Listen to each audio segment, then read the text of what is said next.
வணக்கம், ஜோரா கிச்சன். இந்த வீடியோல நம்ம பார்க்க போற ரெசிபி குடம்புளி சாம்பார். மண்பாண்டத்தை சூடு பண்ணிக்கோங்க.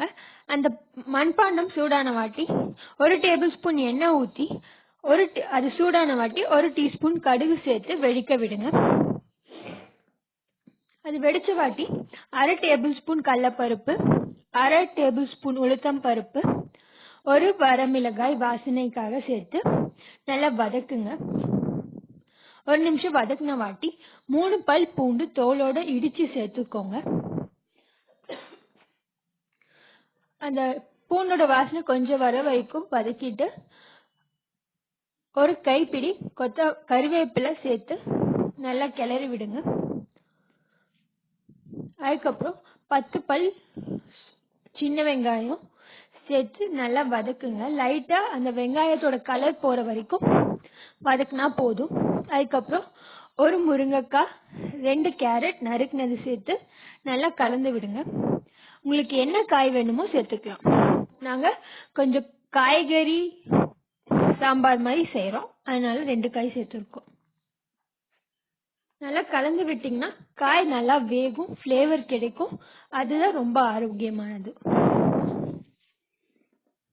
அதுக்கப்புறம் 2 பழம் தக்காளி உங்க புளிப்புக்கு ஏற்ற மாதிரியும் சேர்த்துக்கலாம். சேர்த்து நல்லா கலந்து விட்ட வாட்டி 250 மில்லிலிட்டர் தண்ணீர் சேர்த்துக்கோங்க. அது கொதிக்கணும். அது கொதிக்கிற வரைக்கும் வெயிட் பண்ணுங்க.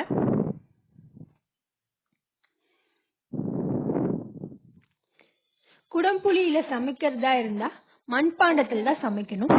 ஏன்னா குடம்புளி சாம்பாரோட ருசிய லைட்டா மாத்தும். இதுதான் குடம்புளி.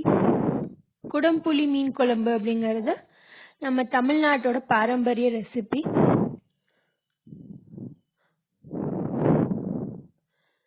இப்ப பாத்தீங்கன்னா இந்த குடம்புளி லைட்டா அந்த ஃபிளேவர், சாம்பார் ஃபிளேவரை மாத்தணுங்கிறதுனால நம்ம வேற எந்த மெட்டல்லையும் சமைக்காம மண்பாண்டத்துல சமைச்சா எந்த விதத்துலயும் ஃபிளேவர் மாத்தாது.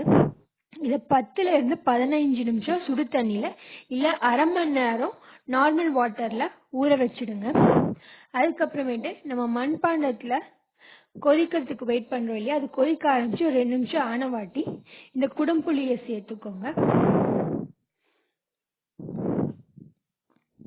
புளி நிறைய சேர்த்துக்க கூடாது அப்படின்லாம் சொல்றாங்க. அந்த நார்மல் புளி நம்ம சாம்பாருக்கு எப்பயும் சேர்க்கிற அந்த புளி அந்த மாதிரி சொல்றாங்க. அதுக்கு பதிலா நீங்க இந்த குடம்புளி சேர்த்துக்கிட்டீங்கன்னா உங்களுக்கு அந்த புளினால கிடைக்கிற அன்வான்டான ஆரோக்கிய குறையெல்லாம் உங்களுக்கு குடம்புளினால எதுவும் கிடைக்காது. குடம்புளி ஆரோக்கியத்துக்கு ரொம்ப நல்ல ஒரு உணவு.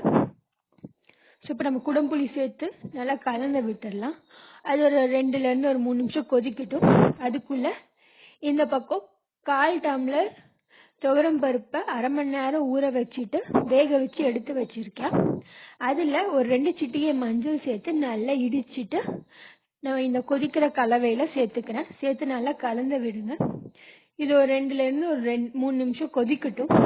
அதுக்குள்ள ஒரு மிக்சி ஜார்ல தேங்காய் 1/4 மூடி, 2 டேபிள் ஸ்பூன் கொத்தமல்லி, காரத்துக்கேற்ப வரமிளகாய் சேர்த்து கொஞ்சோண்டு தண்ணி சேர்த்து விழுது போல அரைச்சிக்கோங்க. இந்த மண்பாண்டத்துல இருக்க நம்மளோட கலவை கொதி வந்த வாட்டி நம்ம இந்த கலவைய சேர்த்து நல்லா கலந்துக்கணும். நீங்க இது வேணாம் அப்படின்னு நினைச்சீங்கன்னா இதுக்கு பதிலா சாம்பார் பவுடர் நார்மலா எது ஆட் பண்றீங்களோ நீங்க அது கூட ஆட் பண்ணிக்கலாம். கொடம்புளியோட இதோட ஃபிளேவர் நல்லா இருக்குங்கிறதுனால நான் இப்படி ஆட் பண்ணிக்கிறேன். இப்ப வெல்லம் சேர்த்தது ஆப்ஷனல். கொத்தமல்லி, கறிவேப்பிலை சேர்த்து நல்லா கலந்து விடுங்க.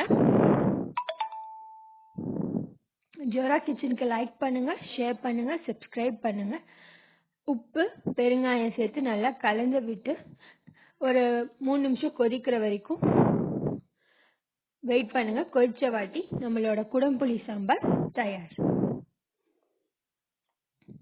நார்மல் ஒயிட் ரைஸோட ரொம்ப டேஸ்டா இருக்கும். நான் இட்லி பொடி சேர்த்துக்கிறேன். அது ஆனா என்னோட ஃபிளேவருக்காக நான் சேர்த்துக்கிறேன். இது ஆப்ஷனல் தாங்க. நன்றி.